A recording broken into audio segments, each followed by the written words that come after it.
आज के समय में परचून की दुकानें हर गली मोहल्ले में खुली हुई होती हैं, जिनमें ग्राहक अपनी दैनिक ज़रूरत की चीज़ें खरीदते हैं। छोटी छोटी दुकानों के अलावा अनेक ऐसे स्टोर भी खुले हुए होते हैं जिनमें ग्राहक को अपनी ज़रूरत के हर चीज़ एक ही छत के नीचे मिल जाती है। बड़ी बड़ी कंपनियां इस व्यवसाय में आ गई हैं, जिन्होंने चेन सिस्टम से जगह जगह अपने स्टोर खोले हैं।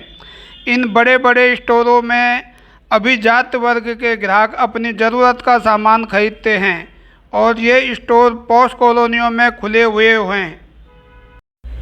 गरीब तबका व मध्यम वर्ग इन स्टोरों में नहीं जा पाते। ऐसे में छोटी कॉलोनियों में गरीब व मध्यम लोगों की ज़रूरत को ध्यान में रखते हुए बनिया की दुकान की शुरुआत हुई। बनिया की दुकान आज उत्तरी दिल्ली में किसी परिचय की मोहताज नहीं है। आज इसकी 8-9 ब्रांच खुल चुकी हैं। बनिया की दुकान में ग्राहकों को सही दाम पर सही सामान उन्हीं की कॉलोनी में उपलब्ध करवाया जा रहा है। बनिया की दुकान आज एक ऐसा ब्रांड बन चुका है जो लोगों में काफ़ी चर्चा का विषय है। लोगों का चहेता स्टोर बनकर बनिया की दुकान उभरा है। इस स्टोर श्रृंखला को शुरू करने वाले धर्मेंद्र गोयल की सोच, लगन और टीम वर्क की बदौलत ही बनिया की दुकान आज इस मुकाम पर पहुंची है। सलाम दिल्ली की टीम ने धर्मेंद्र गोयल से बनिया की दुकान की सफलता की कहानी जानने के लिए उनसे मुलाकात की। बनिया की दुकान के संस्थापक धर्मेंद्र गोयल जी हमारे सामने हैं। आइए जानते हैं आज इतना बड़ा एम्पायर के पीछे इनकी क्या धारणा है, क्या प्रेरणा है और क्या इनका जो लगन है आज तक यहाँ तक पहुँचे हैं। आइए जानते हैं इन्हीं से मिलते हैं। नमस्कार धर्मेंद्र गोयल जी। नमस्कार धर्मेंद्र जी, सबसे पहले आप अपने बारे में कुछ बताएं।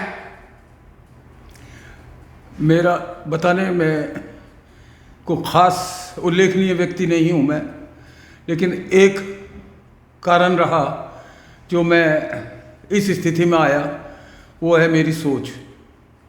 मुझे आज से लगभग 14 वर्ष पहले बिग बाज़ार से प्रेरणा मिली। हाँ जी। वहाँ एक दिन जब मैं निरीक्षण के लिए गया, हाँ जी, तो 4 घंटे मैं वहाँ रहा और मैंने देखा इतना बड़ा शोरूम जो मैंने जीवन में पहली बार देखा था, और उसकी गणना करने के बाद मुझे आभास हुआ कि कम से कम एक दिन की सेल 1 करोड़ रुपए है। इस बात ने मुझे बहुत प्रेरित किया। हालांकि मैं बिग बाज़ार जैसी समानता नहीं ला सकता, लेकिन हर काम जीरो से शुरू होता है। हर यात्रा की पहले कदम से ही शुरुआत होती है। इसीलिए उस दिन यह ठान कर कि किसी दिन मेरा भी कोई ऐसा चेन स्टोर होगा जिसमें मैं भी इतनी बिक्री दे पाऊंगा, और इस सोच को लगभग 11 वर्ष लग गए धरातल पे उतारने में। जब आपने पहली ब्रांच खोली इसकी 11 वर्ष पहले, तब मन में क्या था कि भी इसको खोलने के बाद आगे इसको कहाँ तक ले जाया जाएगा? तब भी और आज भी न्यूनतम 25 स्टोर खोलने की मंशा रही जी। पहला स्टोर खोलने के बाद उसके 1 साल के अंतराल में दूसरा स्टोर खोला, फिर 1 साल के अंतराल में तीसरा स्टोर खोला। लगभग हर साल एक स्टोर, 5 स्टोर तक खोले, लेकिन पिछले 3 स्टोर हमने केवल 1 साल में खोल दिए। जब आपने जी पहला स्टोर खोला था उस समय अनेक बड़ी बड़ी मॉल कंपनियां थी, कई तो आए थे, कई बंद भी हो चुके, जैसे मोर जैसे कई ऐसे जो थे वो बंद हो चुके थे, और काफ़ी सरकारी स्तर पर भी काफ़ी इनको खोलने के लिए काफ़ी मतलब परमिशन लेनी पड़ती थी या कई चीज़ें थी। और उसके बाद में जैसे जीएसटी आ गया, नोटबंदी आ गया, तो किस तरह से आपने इतने पीरियड में चुनौतियों का सामना किया, कैसे किया? दरअसल मैं कुछ अजीब नहीं बेचता। मैं रोजमर्रा की आवश्यक वस्तुएं बेचता हूं जो हर घर में खाई जाती हैं। जी। इसीलिए मैंने दिल्ली के वो क्षेत्र चुने जहां घनत्व है, जहां इन चीज़ों की बहुतायत में खपत है। जी। इसलिए मुझे ना कोई कठिनाई आई, ना कोई परेशानी आई, और बड़े बड़े मॉलों की कोई हमारी तुलना नहीं है। वो बड़े हैं, बड़े ही रहेंगे। हमारा ना कोई समानता है, ना हमारी कोई तुलना है। जैसे आपके यहाँ पे इतने सारे लोग काम करते हैं और इन सब और बहुत जगह दुकानों पे अपना प्रोडक्शन जगह जगह कर, कैसे मैनेज कर पाते हैं आप ये सारा सिस्टम? हमारी एक टीम है, हम 6 लोगों ने ये काम शुरू किया। हाँ जी। और टीम लगातार इसको व्यवस्थित यानी मैनेज करती रही है। हाँ जी। आपके यहाँ पे कितने अभी तक आपके साथ में जो रोजगार से जुड़े लोग हैं जो काम कर रहे हैं, कितनी संख्या में होंगे अभी तक? इस समय लगभग 250 के लगभग कर्मचारी हमारे संस्थान में हैं।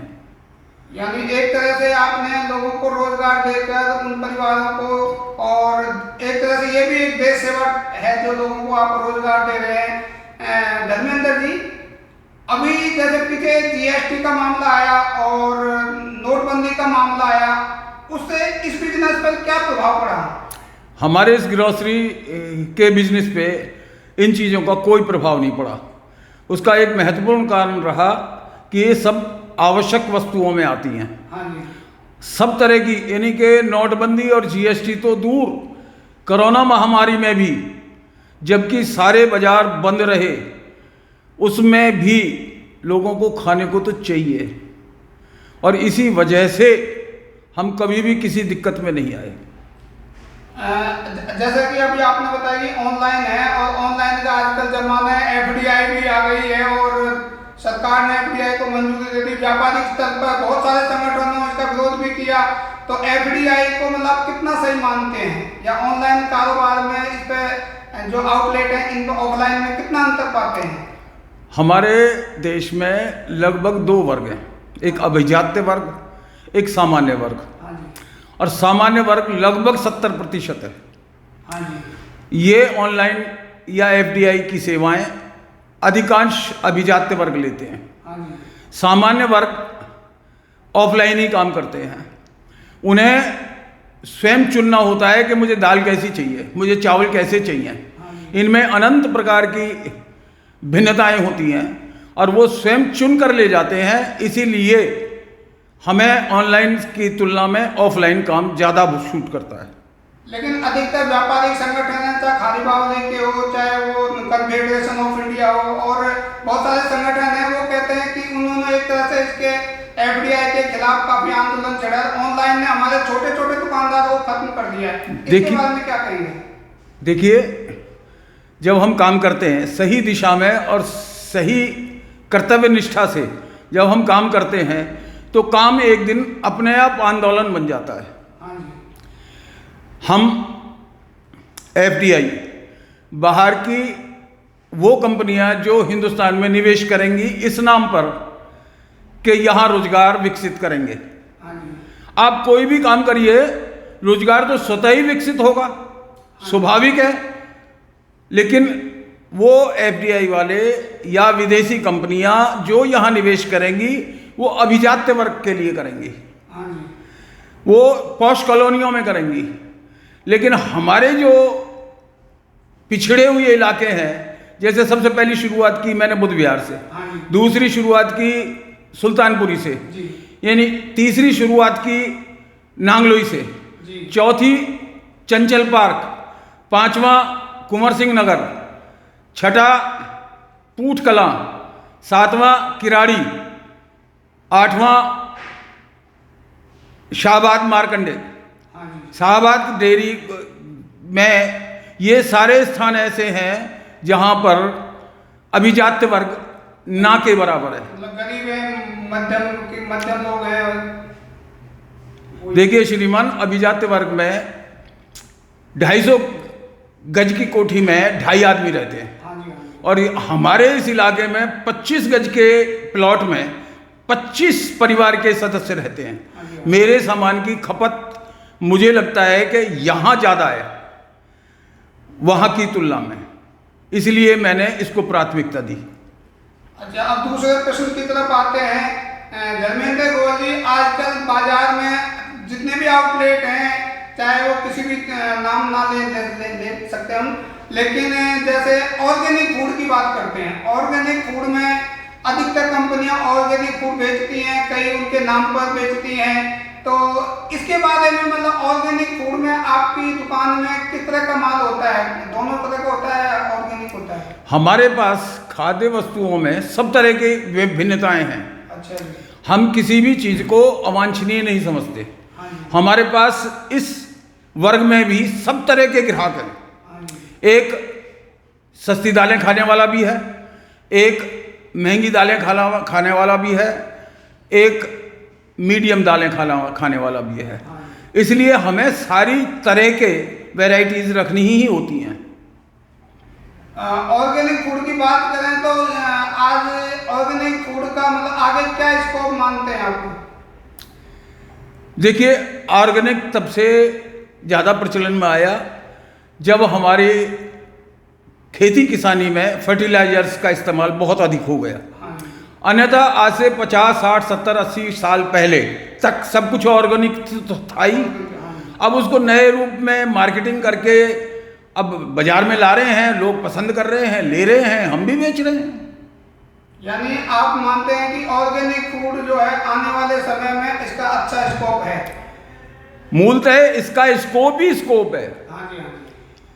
क्योंकि अच्छी चीजें हर व्यक्ति खाना चाहता है। जिस तरह से आपने ये श्रृंखलाएं खोली हैं और आपको देख के बहुत सारे लोगों ने भी खोली है, उनको प्रेरणा मिलेगी, तो उसके बारे में आप क्या कहेंगे? अपने कर्तव्य बोध से हम कोई भी काम करें उसमें सफलता अवश्य मिलती है, ऐसा बड़े लोग कह गए। अगर हमें देखा देखी और लोग प्रेरित होकर इसी तरह की किसी श्रृंखला में आते हैं तो उससे हमें कोई भी हानि या लाभ नहीं है, ना हमारी कोई प्रतियोगिता है। क्योंकि इस ग्रोसरी आइटम में बहुत लंबे चौड़े मार्जिन नहीं है। ग्रोसरी अथवा कहें किराने में ज़्यादा महंगा बेचेंगे तो 1 रुपये महंगा बेचेंगे, कम से कम सस्ता बेचेंगे तो 1 रुपये सस्ता। 100 की चीज़ 99 में या 101 में, इससे ना ऊपर बिकती है ना इससे नीचे बिकती है। इसी में सब कुछ, ये सब टर्नओवर गेम है। अच्छा, अगले क्वेश्चन की तरफ आएंगे। धर्मेंद्र जी, सरकारी नियम और सरकारी नीतियों पे इस बिजनेस पे क्या प्रभाव पड़ेगा? हम जैसे लोगों पे कभी भी प्रभाव नहीं पड़ेगा, क्योंकि हम 100% एक नंबर का काम करते हैं। उन सारी सरकारी नीतियों का अनुकरण करते हैं, अनुपालन करते हैं, ताकि हमें आगे बढ़ने में किसी तरह की कोई व्यवधान पैदा ना हो। अच्छा, आगे हम बढ़ते हैं। धर्मेंद्र जी, जिस तरह से आपकी इतने आउटलेट हैं, तो इन पे जो सामान होता है उसका मैनेज कैसे करते हैं? अपना प्रोडक्शन करते हैं, बाहर से भी लेते हैं? नहीं, अपना प्रोडक्शन नहीं होता, ये सब बाजार की चीज़ें हैं जो हम बेचते हैं। हर दुकान पे मिल जाएंगी, जो हमारे यहाँ उपलब्ध है वो हर जगह बाजार में मिल जाएंगी। इसीलिए तो मैंने कहा कि इसमें बहुत लंबे चौड़े मार्जिन नहीं है, क्योंकि प्रतियोगिता बहुत लंबी है। आपके भविष्य में और इससे क्या योजनाएं आगे चल रही? अभी जो संकल्प था हमारा 25 स्टोर खोलने का, पहले वो पूरा करें, उसके बाद देखेंगे। ग्राहकों को अपना कोई संदेश देना चाहते हैं? ग्राहकों को संदेश एक ही है कि ग्राहक ही हमारे मालिक हैं। अगर उनकी संतुष्टि है तो हम सफल हैं, और अगर वो असंतोष हैं तो हम असफल हैं। धर्मेंद्र गोयल जी, आपने सलाम दिल्ली को समय दिया, इसके आपका बहुत बहुत शुक्रिया। और दर्शकों, हम आगे भी इसी तरह के लोगों से जो अपना क्षेत्र में जिन्होंने कुछ विशेष किया है, ऐसे लोगों से आपको मिलवाते रहेंगे। तब तक के लिए नमस्कार। नमस्कार जी। नमस्ते।